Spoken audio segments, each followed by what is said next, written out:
دنیا کا نظام نہ دو طریقوں سے چلتا ہے، ایک ہے نظام اسباب اور ایک ہے نظام غیب۔ ایک نظام اسباب سے چلتا ہے کہ آگ جلاتی ہے، پانی ٹھنڈا کرتا ہے، انسان ماں باپ کے ملاپ سے پیدا ہوتا ہے۔ دنیا نظام اسباب سے چلتی ہے اور اسی ترتیب سے نظام آگے چل رہا ہے۔ اور ایک ہے نظام غیب، جب اللہ اپنی رحمت کا فیصلہ فرمائے۔ تو ایک نظام وہ بھی ہے، وہ کیسے ہے؟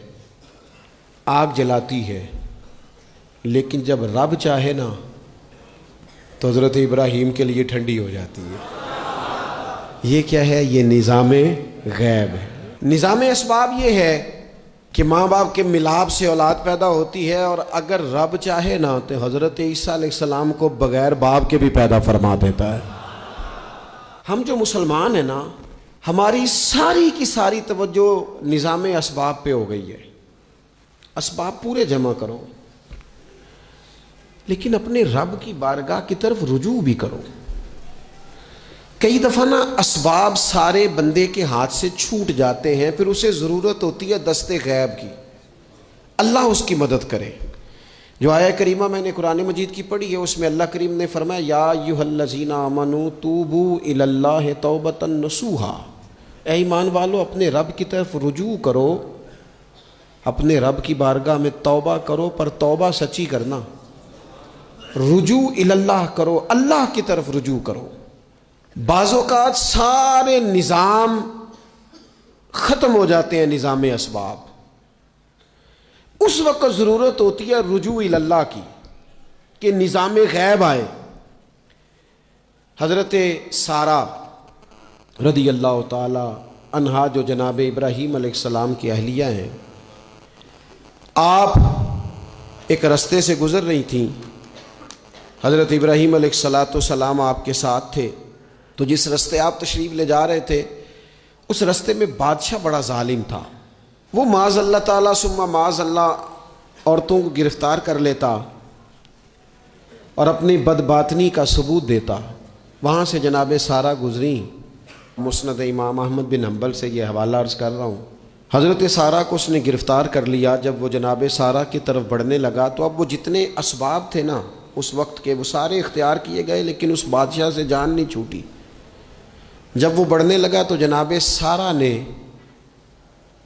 پھر رب کریم کی طرف رجوع کیا، مصلی پہ بیٹھ گئی، کہنے لگی مالک اب تو ہی کرم فرمانے والا ہے۔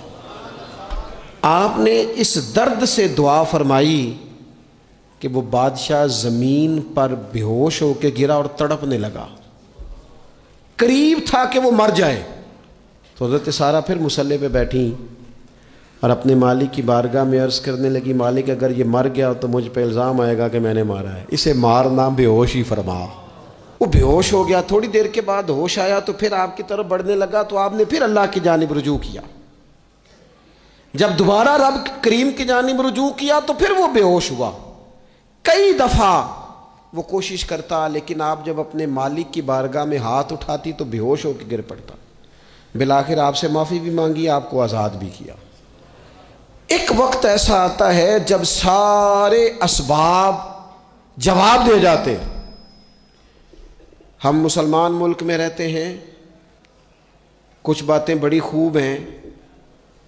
میں نے دیکھا ہے کہ ڈاکٹر جب سمجھ آتا ہے نا کہ رپورٹس، ادویات، ٹیسٹ اب اس نتیجے پہ پہنچ گئے ہیں کہ شاید یہ مریض بچے گا نہ، تو چونکہ مسلمان ملک ہے تو میرے وطن کے ڈاکٹر ایک خوبصورت جملہ بولتے ہیں، مجھے بڑا پسند ہے۔ وہ یہ نہیں کہتے اب کچھ نہیں ہو سکتا، وہ کہتے ہیں آپ دعا کریں۔ کیا مطلب؟ کہ اب رجوع الی اللہ کا وقت آ گیا ہے۔ ہمارے پاس جو شعور تھا، علم تھا، وہ ہم نے خرچ کر دیا۔ اب ٹائم ہے کہ رجوع الی اللہ کریں، آپ اللہ کی بارگاہ۔ یہ بڑا خوبصورت جملہ ہے، اچھی باتوں کا بھی تو ذکر کرنا چاہیے نا۔ یہ خوبصورت جملہ ہے کہ آپ دعا کریں۔ ایک وقت آتا ہے جب دعا کی ضرورت ہوتی ہے، دست غیب کی ضرورت ہوتی ہے۔ نبی پاک علیہ السلام 313 کو لے کے جب میدان میں آئے تھے تو ظاہری اسباب تو یہ تھے کہ 1000 سے مقابلہ کیسے ہوگا۔ تو پھر میرے قریب نے پتہ کیا کیا؟